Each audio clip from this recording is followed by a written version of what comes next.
बिस्मिल्लाहिर्रहमानिर्रहीम, अस्सलाम वालेकुम। आप देख रहे हैं गेम ऑन है और मैं हूं अहमद नवाज। पाकिस्तान को 21 रन से हो गई है शिकस्त। दूसरा टी20 इंटरनेशनल था न्यूजीलैंड के खिलाफ हैमिल्टन के मैदान में और टॉस जीत के शाहीन शाह अफरीदी ने बॉलिंग का फैसला ज़रूर किया। एक अनचेंज प्लेइंग 11 भी खेली, लेकिन न्यूजीलैंड के प्लान्स को मुकाबला आई थिंक हम उस तरह से नहीं कर सके जैसे हम सोच रहे थे। और मैच के बारे में ज़रूर बात करेंगे, बहुत सी चीज़ें हैं जिसका एनालिसिस होगा। लेकिन इंटरेस्टिंग बात यह है कि क्योंकि ऑब्वियसली इस शो के मुस्तकिल होस्ट शहजाद खान है, लेकिन जो पिछले 4 शोज़ में कर चुका हूँ, राशिद भाई ने जितनी बातें की मैं डायरी में लिखता गया और उसके बाद उन सबको टिक करता गया। तो बात यही है कि जिनको क्रिकेट का पता है वो क्रिकेट के बारे में बताते हैं, और जिनका फिर क्रिकेट से ताल्लुक बहुत करीबी है वो और चीज़ें बताते हैं। लेकिन फिर जब राशिद भाई जैसा इंसान होता है जिसके बारे में हम कहते हैं eat sleep and breathe cricket, तो फिर वो सारी चीज़ें दुरुस्त साबित होती हैं। तो पेशेंट गोइयाँ सारी अभी तक दुरुस्त हुई हैं, लेकिन बात यह कि इन पर किसने अमल करना है। ना मैंने करना है, ना राशिद भाई ने करना है, ना आपने करना है, ना किसी और ने करना है, बल्कि टीम और टीम मैनेजमेंट ने करना है। तो बड़ी टेक्निकल सी कुछ गलतियां हैं, इन पर जरूर गुफ्तगू करेंगे। लेकिन उससे पहले एक नज़र में मैच समरी आपको दिखा देता हूं, फिर राशिद भाई से आपका तारुफ कराऊंगा। तो मैच समरी आप एक नज़र मुलायजा फरमा लीजिए कि पाकिस्तान को क्या टारगेट था। न्यूजीलैंड ने पहले बारी करते हुए 194 रन बनाए, 8 खिलाड़ी उनके आउट हुए। फिन एलन क्या शानदार इनिंग्स खेली, 74 और 41 डिलीवरी। केन विलियमसन 15 रन पर बट रिटायर्ड हर्ट हो गए, जिसकी वजह से आई थिंक न्यूजीलैंड को लगा होगा कि शायद थोड़ा सा सेटबैक जरूर है। बट जिस तरीके से फिर चार्ज जारी रहा, उसके बाद डैरल मिचेल आए, वो भी खैर आउट हो गए। मिचेल सैंटनर, डेवन कॉनवे, सब ने इतनी कॉन्ट्रीब्यूशंस दे दी कि आप फिन एलन को बहुत सपोर्ट मिल गई। पाकिस्तान का बॉलिंग कार्ड 3 विकेटें हारिस रऊफ ने हासिल की, but interestingly last part of the over में, उसी ओवर में 3 आउट किए उन्होंने। उसके बाद अब्बास आफरीदी थोड़े से आज एक्सपेंसिव रहे, लेकिन बॉलिंग बहुत अच्छी की। उसामा मीर आज थोड़ा से फ्लाइट के साथ गेंद करते नजर आए, पेस वेरिएशन थी जिसकी वजह से थोड़ी सी अच्छी बॉलिंग रही। और आमिर जमाल 1 विकेट हासिल की, 42 रन उन्होंने दिए। जवाब में Pakistan out on 173 all out, losing by 21 run. Babar Azam once again notable performance, 66 of 43 deliveries, 66 run की इनिंग्स खेली। एक बार फिर बेहतरीन स्ट्राइक रेट रहा बाबर आजम का, और इस बारे में गुफ्तगू जरूर डिटेल में करनी होगी, क्योंकि अगर आप 150 के स्ट्राइक रेट से ऊपर खेल रहे हैं, पिछले मैच में भी आपका 160 से ऊपर स्ट्राइक रेट था, तो मतलब आपके लिए तो चीजें सारी सही हैं, फिर प्रॉब्लम कहां आ रहा है। तो इन तमाम चीजों पर गुफ्तगू करेंगे। हमें प्रोग्राम में ज्वाइन कर रहे हैं साबिक कप्तान Pakistan cricket team, test cricketer and a very important part of programme game on है and PTV sports, mister Rashid Latif. अस्सलाम वालेकुम। वालेकुम अस्सलाम। अहमद कैसे हैं? मैं ठीक हूं सर, आप कैसे हैं? ठीक ठाक। संडे ठीक जा रहा है सर? हाँ, मैच अच्छा हुआ, मज़ा आया आज देखने का। थोड़ी सी रेजिस्टेंस मिली न्यूजीलैंड को, लेकिन थोड़ी सी शुरू करने से पहले बात करना चाहूँगा कि एनर्जी होती है आपके पास, बोर्ड के पास, और बोर्ड में जो लोग चला रहे होते हैं उनका दिमाग चाहिए होता है चलाने के लिए। इन्होंने एनर्जी जो लगाई वो कप्तान को हटाने में लगा दी, और फिर बाबर को टीम से निकालने में ज़्यादा लगा दी, नंबर चेंज करने में। राइट डायरेक्शन पे जाना था, शायद जा नहीं सके, ना इनको पता है कि किस तरह से राइट डायरेक्शन में जाएंगे। पूरी मैनेजमेंट आपने चेंज कर दी, पूरा सेटअप ही चेंज कर दिया। उसके बाद 3-0 हो चुका है ऑस्ट्रेलिया में, 2-0 अभी चल रहा है। तो आपने क्या खोया, क्या कर पाया है, ये सवाल बोर्ड की तरफ फेंकता हूँ, जवाब आ जाए तो ले लेंगे। मैच का टॉस जीत के, देखिए हम सुबह भी बात की थी, आप जब बैटिंग को टेस्ट कर रहे हैं अपनी, ना कि स्ट्राइक रेट की बात कर रहे हैं, तो पहले बैटिंग कर रहे हैं। हम बोलते हैं कि हमारी बॉलिंग तो सबसे अच्छी है, तो फिर अपने आप को क्यों नहीं ट्राई कर रहे हैं कि हम सेकंड बॉलिंग करेंगे। आज की पिच थोड़ी डिफरेंट थी, पिछले ऑकलैंड से डिफरेंट थी आज हैमिल्टन की। पुरानी बॉल ग्रिप कर रही थी, बॉल इतनी बल्ले पे नहीं आती। आप हाफ बैटिंग देखें न्यूजीलैंड की और हाफ पाकिस्तान की देखें, दोनों सेम तरीके से खेले हैं। 9 ओवर तक पाकिस्तान अच्छा खेला है, 10 ओवर तक वो लोग अच्छा खेले, लेकिन उसके बाद स्लो डाउन ज़रूर हुए हैं। लेकिन सीखने को होता है कि पहला 2 मैच हुए हैं अभी, और कहाँ गलतियाँ, और गलतियाँ वही हैं। आज 4 नंबर खेला तो मज़ा आया खेलने में, लेकिन बाबर के राउंड में ही खेलेगा ना वो तो, और 5-6 नहीं खेला, 5-6 नहीं खेले फिर।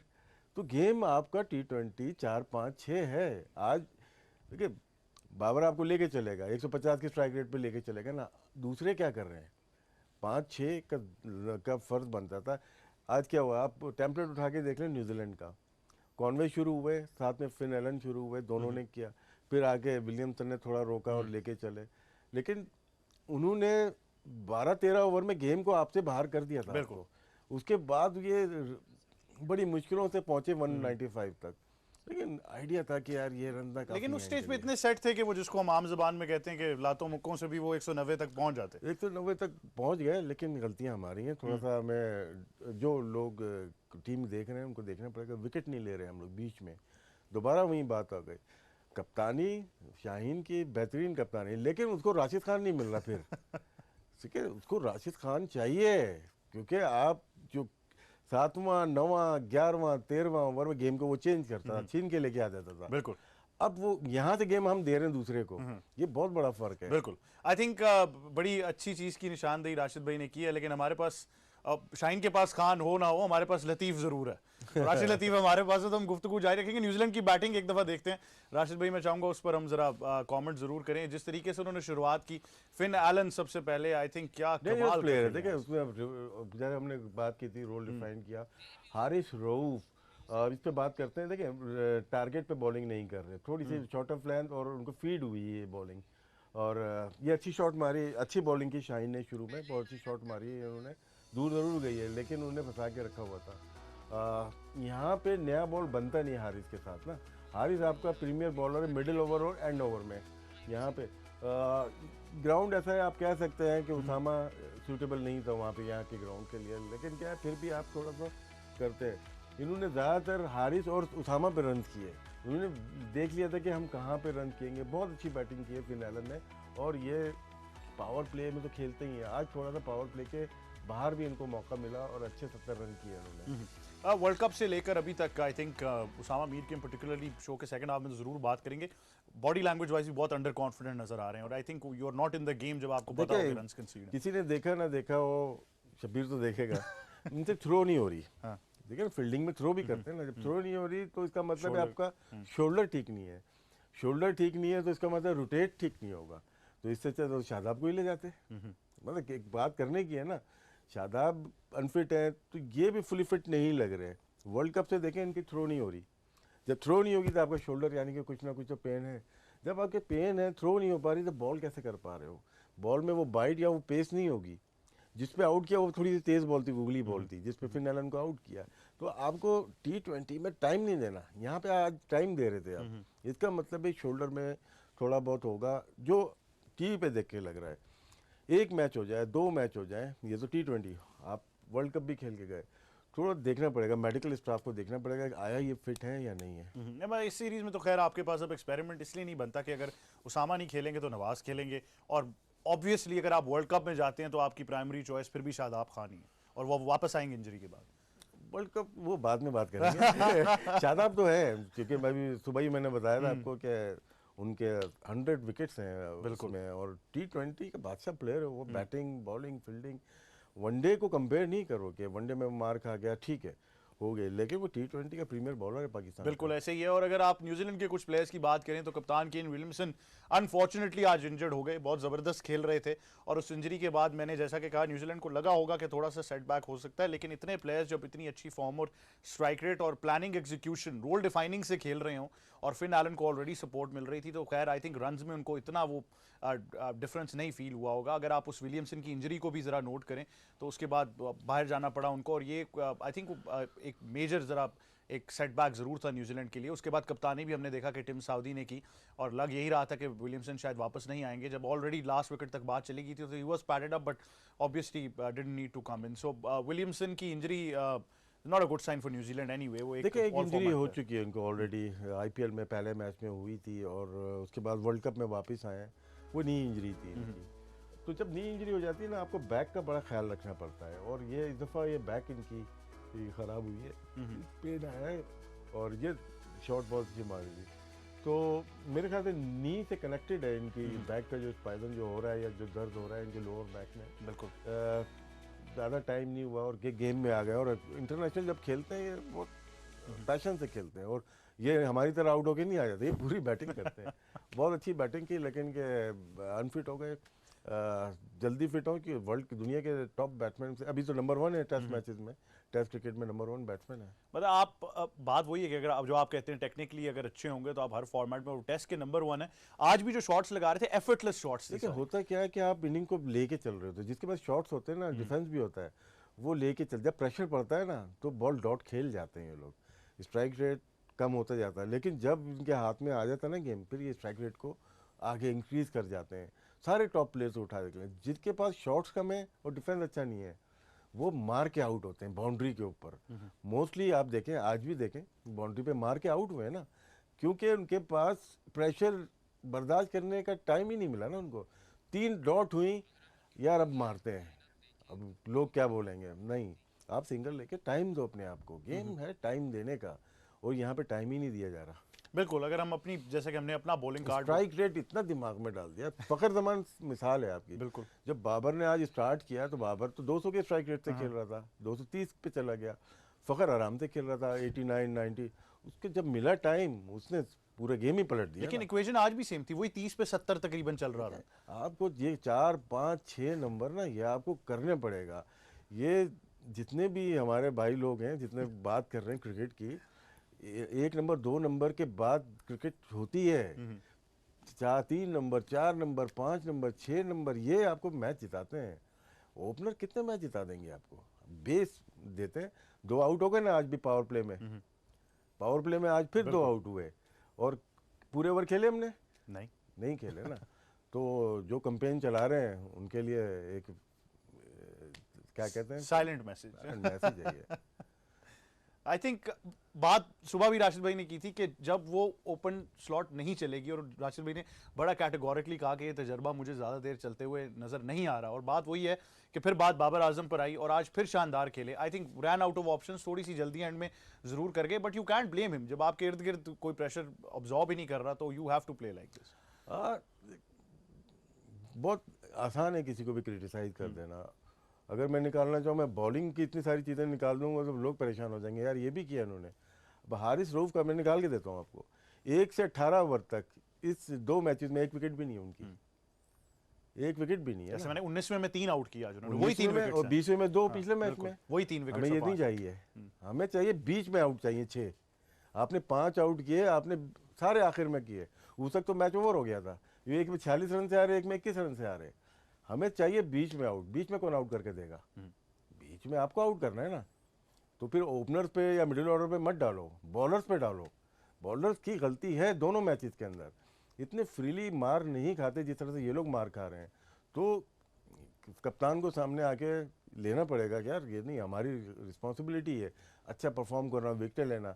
बॉलर तो ले ही नहीं रहा, उनको पता है कि ब्लेम ऑन बाबर आजम। बस सही तरीका है, पूरे पाकिस्तान में पकड़ा दी एक पर्ची, ब्लेम ऑन बाबर आजम। बाकी सब 10 प्लेयर तो नहीं गए ना खेलने, एक ही प्लेयर गया है खेलने। ये प्रॉब्लम चल रही है आजकल तो। बिल्कुल, और मेरे ख्याल से कप्तान की अगर बात करें तो please excuse my limited knowledge, but मुझे लगा ये कि कप्तान पहले बॉलिंग करते हुए बड़े कंफर्टेबल थे, और at the end of the day वो सिचुएशन आ जाती है जहाँ पर आप कहते हैं बस अपने ओवर्स ख़त्म करो और उसके बाद चेस पर जाएंगे। तो वो जो एक इंटेंट आइडिया होता है, क्योंकि लगा मुझे ये कि 120 130 जब न्यूजीलैंड थोड़ा सा वहाँ पे थोड़ा सा, जैसा आपने कहा, स्लो हुआ, तो मुझे लगा कि शायद अब आप पकड़ सकते हैं इनको 170 180 से पहले। वो पकड़ सकते थे। आज अच्छी चीज़ हुई है, आज इंटरनेशनल क्रिकेट में T20 में पहली दफ़ा शाहीन अफरीदी ने 12वां ओवर किया है।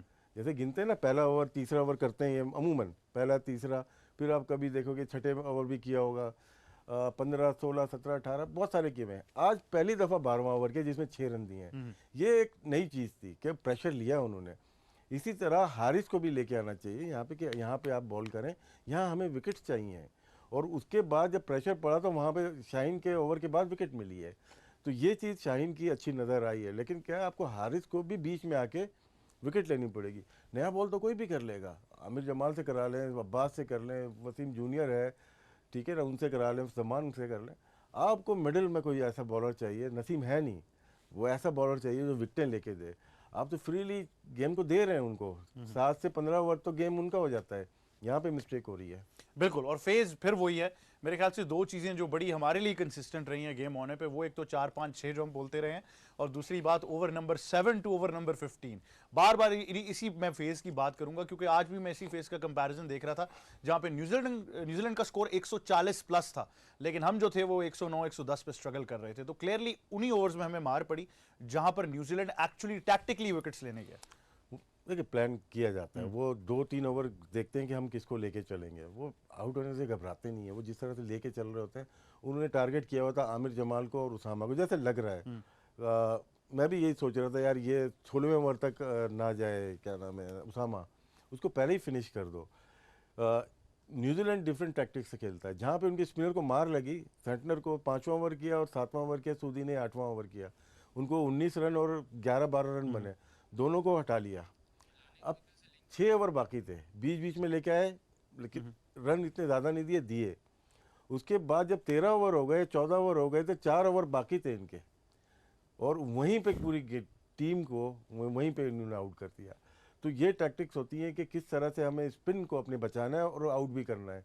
और बाद में फास्ट बॉलर से उन्होंने स्लो रन, जिस तरह उन्होंने एडम मिलने को यूज किया, आई थिंक वो दैट वाज ब्रिलियंट, क्योंकि सऊदी की कप्तानी को भी दाद देनी होगी, stand in captain, but he had the experience and उनके पास एक पूरी वर्किंग फोर्स होती है, मतलब कि साइंटिफिक वे में खेलते हैं, डाटा एनालिस्ट होता है, वो ब्रीफ करता है आपको। जुबानी थोड़ी क्रिकेट है अब इमला थोड़ी क्रिकेट है, टोटली साइंटिफिक वे में कि फ़खर जमान डेंजरस प्लेयर है, उनको भी पता था।